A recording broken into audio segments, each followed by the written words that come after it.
Madim nga sagsagad Brad. Okay, kanyo pa. Madim pagkama dito pa. Basa. Tarlac. Tapos walking traffic. So punta naman tayo sa Alaminos.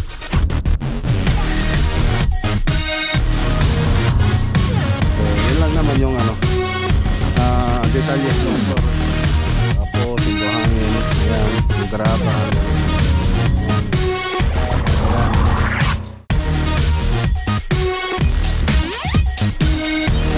hindi natin nabutan si Foreman.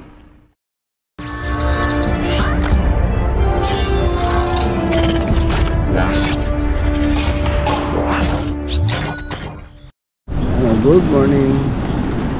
Yan, dito po tayo sa Santa Ignacia Hardware. Kuha tayo ng ng gypsum board na MMM. Na MMM na gypsum board. Ito, maganda rin to eh. E-board matata na. Ibang klaseng gypsum board na naman to. E-board. Madim nga sagsagad Brad. Okay, kanyo pa. Madim tantama na jikwa. Ata kasa lang. Para dun sa bahay. Innam lang. So 420 ang isa na mm. Sa bodega po yan. Bodega tapos kwarto sa taas.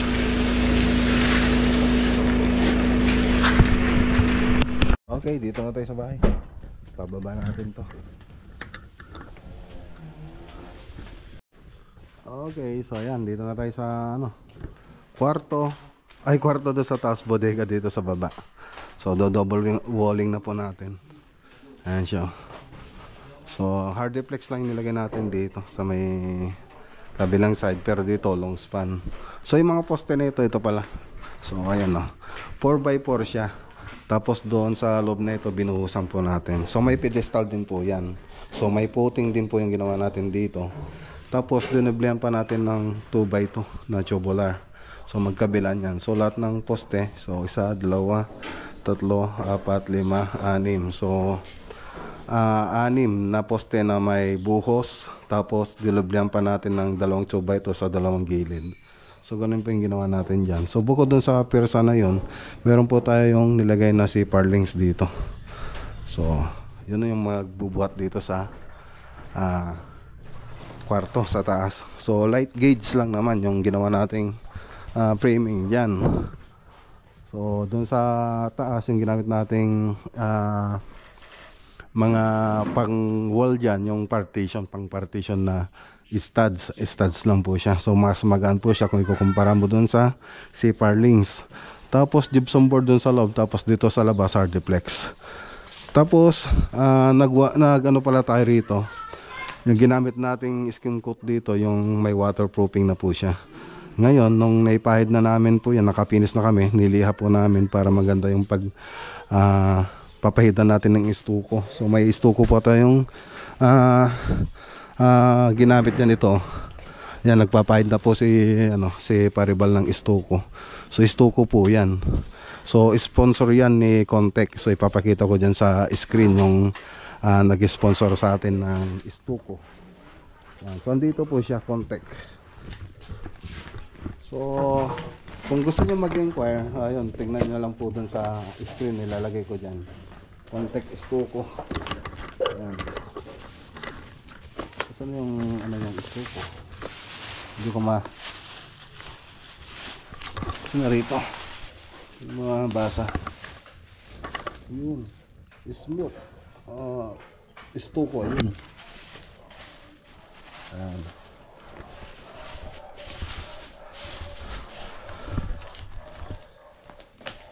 Dito yung level niya. Ayan Grand Fix estuko smooth light gray. So may ibang rin siguro to, may ibang kulay pa. So ano nyo lang po doon sa ano mga boss, sa FB page na pinakita ko kanina. So doon kayo mag-inquire. So yan o.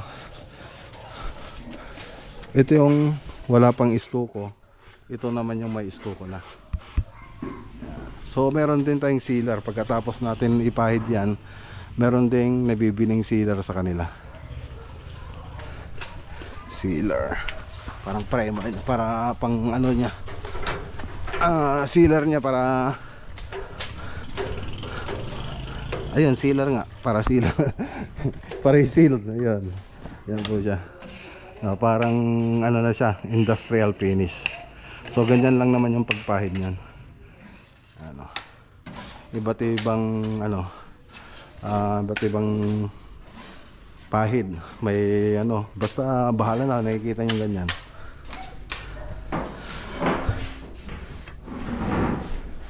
So ito lang yung taas. So malalagyan pa to ng partition, kaya lang hindi ko pa muna papalagyan. Ganito muna siya. Ano? Pag napintura na to, ganda na to.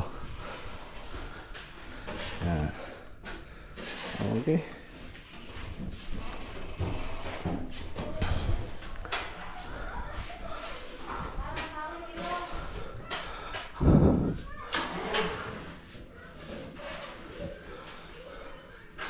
Ayos.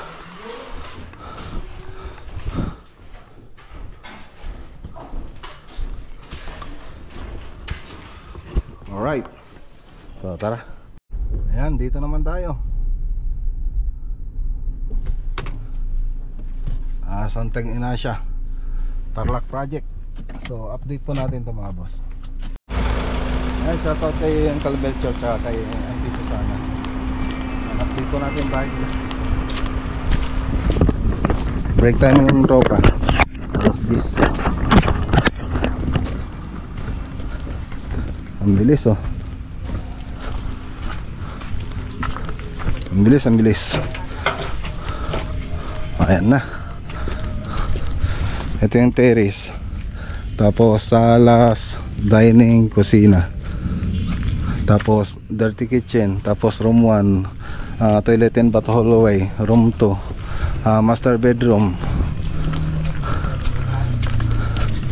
Ito yung dirty kitchen. Tapos ito yung guest toilet. Saan? Ito yung toilet and bath ng master bedroom. Tapos walk-in closet yun. Yan, bilis na. Ang ganda ng parang may tansi parang may tansi yung mga sintado nila. Siyempre may tansi talaga yung mga boss. Okay na. So ang bilis. Medyo lang kasi ito, medyo tumagal tayo dahil mataas yung tatabunan natin. Tapos syempre yung pag-ukay. So yung pinakamatagal na, pinakamahirap na parte na ginawa natin dito, yung pagbuhos. Yan. Itong sa may flooring. Okay na. So ganun lang naman. Ang bilis. So gawa tayo ng picture, tapos gawa tayo ng reels. Yan, lagi na nila akong nakikita pero humingi pa rin ng sticker sa mga tropa natin dito. Oh, sticker. Oh, shout out kay bagat mo. Ay, wala. Oh, mahal kayo, kayo ng bahala dyan. Oh. Oh. Oh. Okay, lumayan kayo siguro magtrabaho tatan. Oh. Okay. Okay.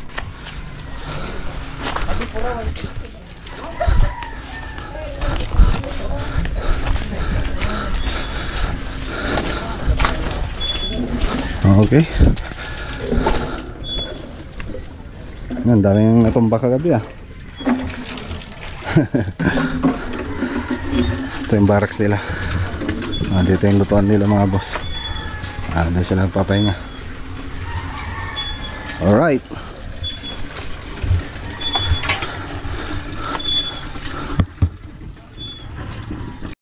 Okay.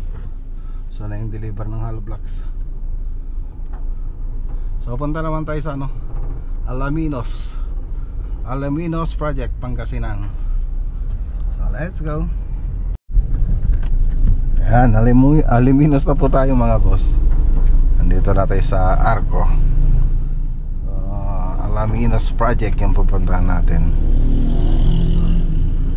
Ayan dyan, no? Medyo traffic dahil may pulis.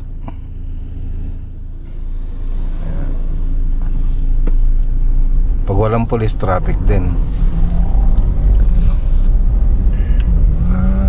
Vlogger siguro yan.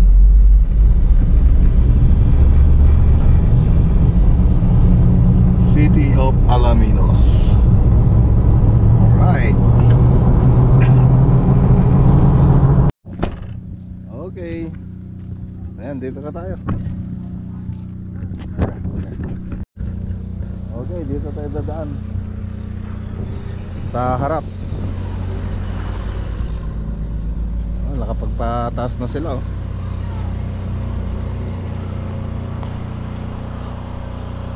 3 bedrooms with 10 bungalow residence. Ayan. Ayan, ganyan pa itsura niya pang matatapos. Ayan. Tara, tayo dun.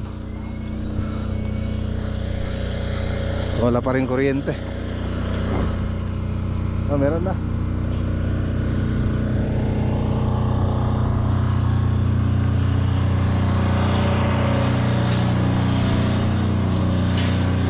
Ampay kuryente, ha? Ampay kuryente? Ha? Ano natin na? Hindi pa nakakonekta? Wala pa rin kuryente.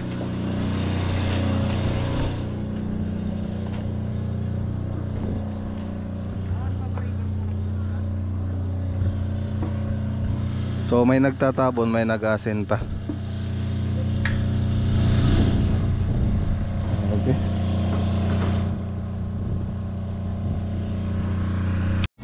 Okay, so makikita nyo rito, hindi siya ano, no, magkaiba po sila ng proseso. Doon sa Santa Ignacia project, inuna po natin yung flooring bago tayo nagasinta. So dito sabay na po siya. Pero naglagay po tayo ng ano, ng grid beam. So may grid beam na po siya. Ayan, no. So diyan po tayo, yan pa yung inuna natin. Tapos nagasinta tayo. Habang nagasinta, meron pong tatabon. So mayroon nagbabackfill. So yan pa yung diskarte naman dito. So para ano, hindi babakante yung mga labor natin. So marami kasing labor dito. So yun ang ginawa natin dito. Yan.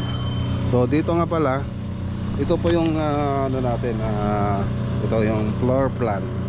So pagpasok mo, doon kasi yung entrance. So andito na yung living room kagad. Living room, tapos yung den office. So yan po siya. Tapos dito yung master bedroom. Dito sa, yan, master bedroom na po yan. Master bedroom, tapos toilet and bath. Tapos dito yung kitchen. So may dirty kitchen din dito. So dito yung dirty kitchen. So wala pa, pero ito yung inulan natin, dirty kitchen. Tapos living room. Tapos room 1 tsaka room 2. So ayan. So yung room 1 tsaka room 2. Tapos toilet and bath. So yun lang naman yung ano, detalye ng floor plan na itong bahay. So makikita nyo rin dun sa perspective na pinakita natin kanina. So siyempre nakabang na rin mga tubo natin dyan, tsaka para sa electrical.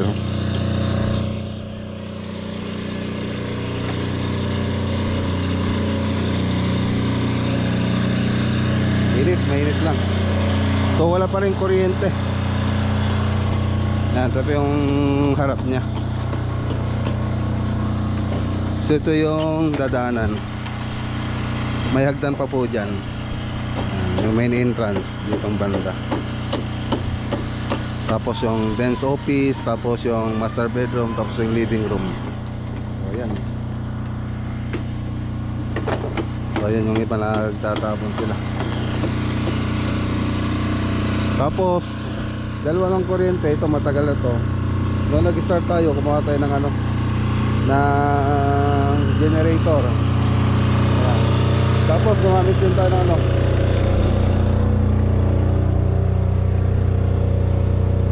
storing ano, itong pang ano natin, stencil natin. Yan, demolition na hammer. Demolition na hammer kasi medyo matigas kasi yung ano dito, yung lupa, kaya gumamit tayo na ito. So ito yung barracks natin. Yan. Tapos yung mga ibang materyales, ayan dito. So ito naman yung ano, ibang materialis, yung mga tubo natin, mga elbow na gagamitin dito sa bahay. So andito ang banda naman. So ayan. So mauna pa po itong matapos kaysa doon sa Santa Ignacia. So ibang pangtabo natin nandito. Ayan. Yung ibang pangtabon. Tapos yung buhangin, ayan, yung graba, meron din doon sa harap. So yan.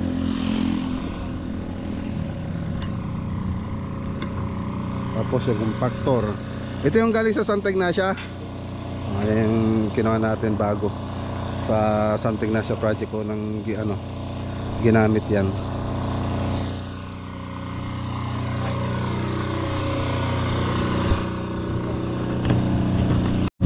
Dito na rin yung mga para sa electrical natin, grinding disc para sa cut off. Ayan.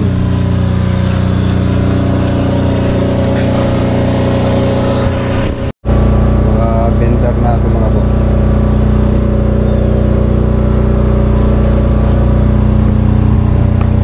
Ito yung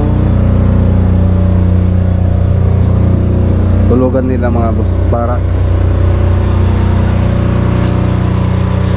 Dito mga ibang semento, mixer, andun din mga graba, ayan, mga pako, andito na rin mga boss. Ito pa yung ibang gagamitin.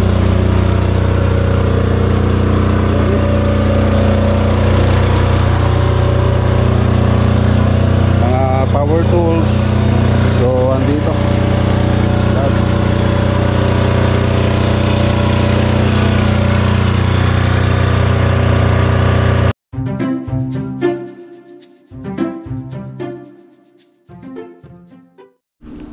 So ayan, tara na. So shoutout kay Sir Marvin tsaka kay Ma'am Michelle. Tara na mga boss, hindi natin nabutan si Foreman. May nilakad yata. Hindi na po tayo.